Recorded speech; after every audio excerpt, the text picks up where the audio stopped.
আসসালামু আলাইকুম রহমতুল্লাহি ওবরকাতুহু। সম্মানিত দর্শক, আমাদের বিশ্ব খেলোয়াড়, আমাদের নোবেল লরিয়েট, আমাদের ডক্টর মোহাম্মদ ইউনূস, আমাদের গ্রামীণ ব্যাংকের জনক, গ্রামীণ ফোনের জনক, আমাদের সাবেক অন্তর্বর্তীকালীন সরকারের প্রধান,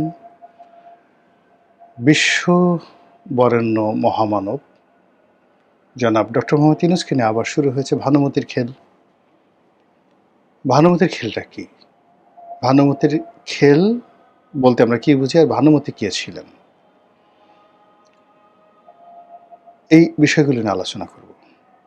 ভানুমতির খেল বলতে সাধারণত জাদুবিদ্যা, অলৌকিক কিছু ঘটানো, মানুষদেরকে বোকা বানানো, মানুষদেরকে বিপথে পরিচালিত করা, অ্যাজ এ হোল জাদু টোনা ভেলকিবাজি যা কিছু আছে, ভোজবাজি যা কিছু আছে, সবগুলো যখন একত্র হয়ে যায় তখন সেটাকে ভানুমতির খেল বলা হয়। এখন আপনাদের কি খুব জানতে ইচ্ছা করে না যে আসলে ভানুমতিটা কে বা তার খেলাটা কি? এখানে ইতিহাস ঘেঁটে যেটি জানা যায় যে প্রাচীন ভারতে মালব, ময়াকারে মা ল ব, মালব নামে একটি রাজ্য ছিল। সে রাজ্যের যে রাজা, সে রাজার নাম ছিল ভোজ, ভোজ রাজা। তো এই যে আমরা যে ভোজবাজি বলি, সেই ভোজবাজি মূলত একটি জাদুর পদ্ধতি। তো রাজা নিজে জাদুবিদ্যার চর্চা করতেন এবং তার অনেক সেই যাকে বলা হয় কিংবদন্তির সেই ম্যাজিক্যাল পাওয়ার ছিল, জাদুকরী ক্ষমতা ছিল। সাধারণত ভারতবর্ষে এই ধরনের রাজারা ভেলকিবাজি দেখানোর জন্য নর্মালি তারা বিভিন্ন জাদুকর ভাড়া করে রাখতেন। রাজকীয় জাদুকর ছিল আগেকার জামানাতে, এমনকি ফেরাউনের রাজদরবারেও জাদুকরদেরকে মাঝে মধ্যে ভাড়া করে আনা হতো। এবং আমাদের দেশে ধরুন ম্যাজিক যে বিষয়টি, এটি খুব জনপ্রিয়। ছোটোখাটো গ্রামে দেখবেন যে আমরা ম্যাজিক দেখার জন্য দাঁড়িয়ে থাকতাম হাটবার দিন। বিভিন্ন তাসের খেলা দেখাতো, আরও নানা রকম জাদুকরী ঘটনা, বুকের মধ্যে ছুরি ঢুকিয়ে দিত, গলা কেটে ফেলতো।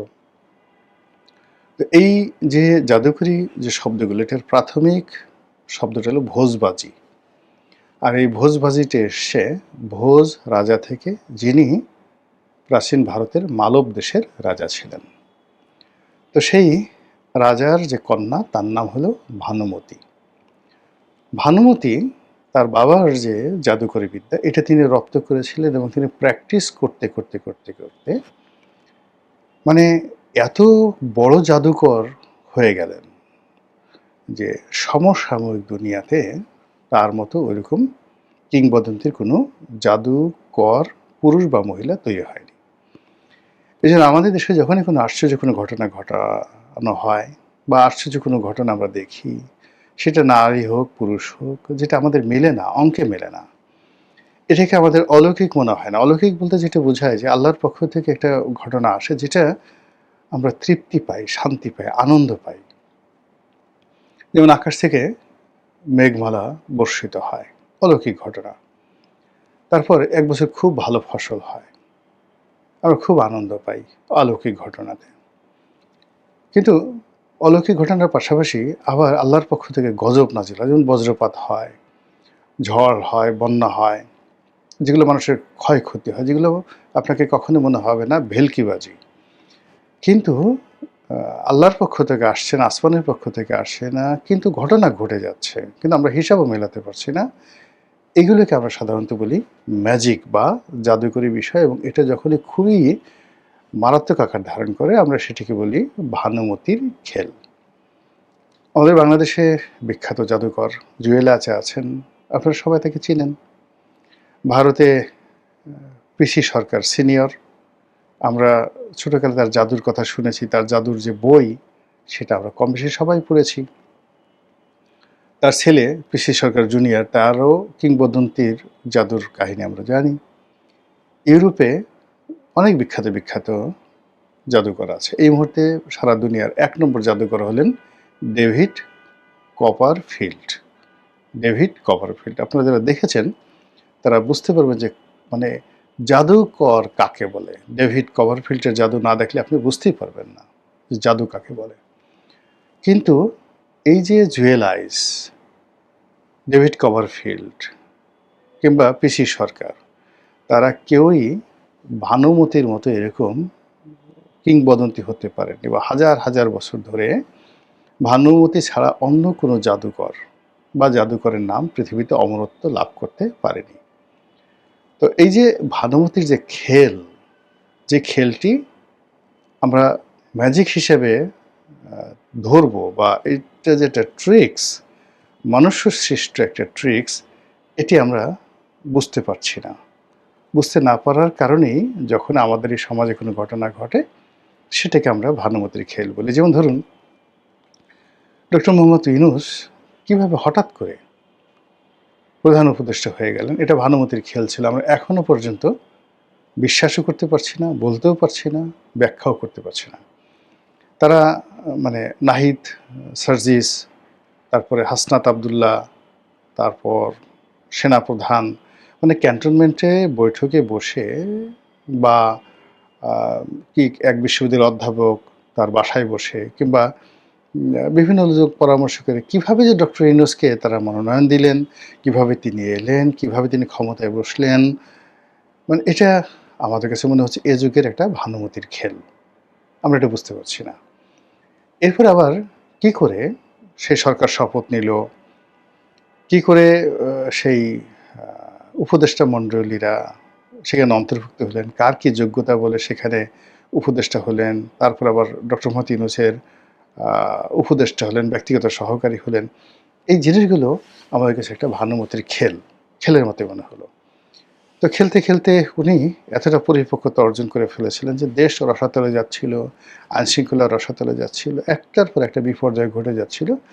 কিন্তু আমরা ভানুমতির খেল সম্পর্কে আমাদের যে আগ্রহ, আমাদের যে উদ্দীপনা, এবং আমাদের যে বিস্ময়কর যাকে বলা হয় অপেক্ষা, দেখি আর কি হয়, দেখি আর কি করতে পারে, এই জিনিসগুলো শেষ হচ্ছিল না। আমরা ধরে নিয়েছিলাম যে উনি আর যাবেনই না, উনি সারা জীবন থাকবেন, 5 বছর থাকবেন, 50 বছর থাকবেন, ওনার মরা ছাড়া ওনার আর কোনো গতি নাই। আমরা তখন তাকে নিয়ে ওয়াজ তৈরি করলাম, অনেকে গান বানালো, অনেকে বলার চেষ্টা করলো যে স্বয়ং আল্লাহ এই লোকটাকে বাংলাদেশে পাঠিয়েছে। এই ধরনের কথাবার্তা যখন খুব চলছিল বাংলাদেশে, ভীষণভাবে চলছিল, ঠিক সেই সময় আবার শুরু হলো ভানুমতির খেল। অল অন এ সাডেন দেখলাম যে তিনি লন্ডন চলে গেলেন। ভানুমতির খেলের মধ্যে তিনি তারেক রহমান সাহেবের কাছে অনেকটা আত্মসমর্পণ করলেন, এবং তিনি লন্ডন গিয়ে প্রচুর অপমান হয়েছেন। তাকে যে গালাগাল করেছে আওয়ামী লীগের লোকজন, যেভাবে ম্যাটিকুলাসলি তার হোটেলের সামনে তার লোকজনকে ধাওয়া দিছে। আরেকটু হলে তো ওই যে তার এক লোক নতুন বোধহয় লন্ডনে গিয়ে নতুন জুতা কিনেছে, নতুন কোট পরেছে, চোরের মতো যাচ্ছিল আর বারবার তাকাচ্ছিল। হঠাৎ করে পিছন থেকে কেউ যেন বলে উঠছে, ধর ধর ধর। অমনি ভয়ে আরেকটু স্লিপ খেয়ে সেই লোকটা পড়ে যাচ্ছিল, মাথা ফেটে যেত আরেকটু হলে। তো এরকম ঘটনা। এরপরে কি একটা গাড়িতে ইউনূসের বিরুদ্ধে একটা সেই ডিজিটাল ব্যানার তৈরি করে টেলিভিশনের মাধ্যমে সেই তার হোটেলের সামনে বারবার শুধু সেটা একটা জীবন্ত টিভি হিসেবে সেটা চালাচ্ছিল। এরকম মাঝে মাঝে কাজ করার পরে ওনার মানে উনি সেই লন্ডনে গেছেন, ওনার যারা লোকজন আছেন তারা নানাভাবে প্রচার করেছেন তিনি ব্রিটেনের রাজপরিবারের সদস্য হিসেবে গেছেন।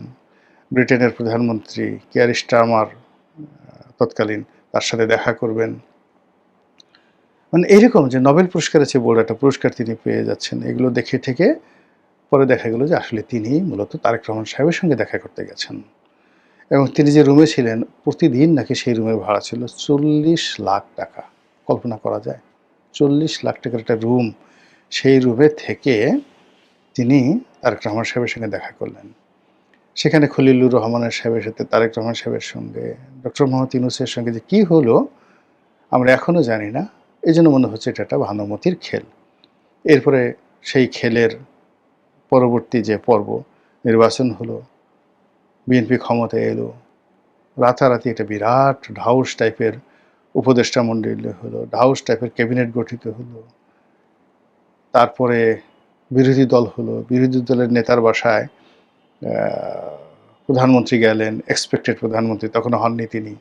তারপর নাহিদের বাসায় গেল বিপ্লবের নেতা।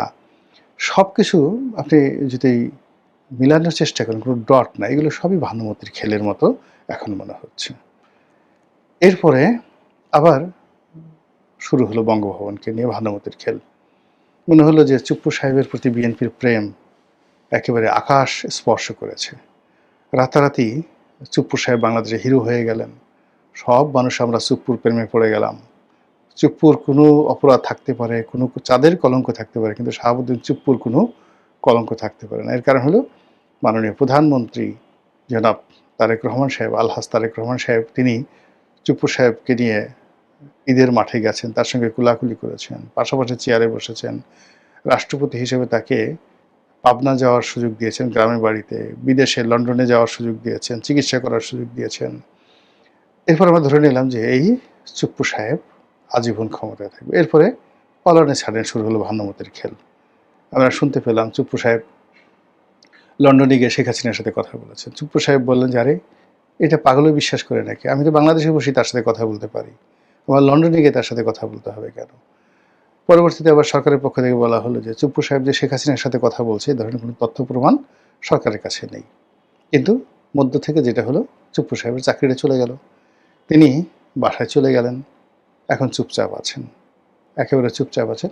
এখন আমরা মিলাতে পারছি না, মনে হচ্ছে এই যে চুপ্পু সাহেবের যে উত্থান, কেন তাকে এত সম্মান দেওয়া হলো, কেন তাকে সেদিন তাকে প্রথম দিনই তাকে তাড়িয়ে দেওয়া যেত, তা না করে তাকে এতদিন কেন জামায়াত ধরে রাখা হলো, আবার তাকে একবার উপরে উঠিয়ে চাঁদের দেশে উঠিয়ে আবার চাঁদ থেকে তাকে টেনে হেসড়ে নামানো হলো। এসবই ভানুমতির খেল। এখন নতুন রাষ্ট্রপতি হবে, নতুন রাষ্ট্রপতি হওয়ার আগে এখানে ভারপ্রাপ্ত রাষ্ট্রপতির রূপে জনাব হাফিজউদ্দিন সাহেব তাকে রাখা হয়েছে, স্পিকার, মাননীয় স্পিকার।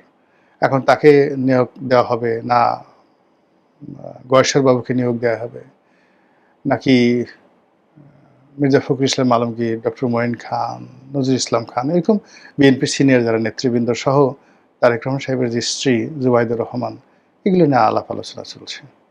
একদিকে আলাপ আলোচনা চলছে, মিটিং হলো, এগুলো বিষয়ে আলাপ আলোচনা করে সবাই বললো যে হুজুর আমরা তো কিছুই বুঝি না, সব আপনি বুঝেন এবং আপনি যা সিদ্ধান্ত নেবেন সেটাই, আপনি যারাই রাষ্ট্রপতি বানাবেন আমরা কায়েমুল বাক্যে সবাই বলবো সুবহানাল্লাহ।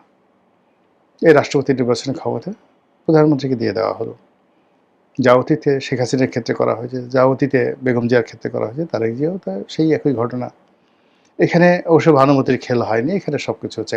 সমস্যা হয়ে গেছে যে এরই মধ্যে আবার ডক্টর ইউনূসকে নিয়ে কথা হচ্ছে।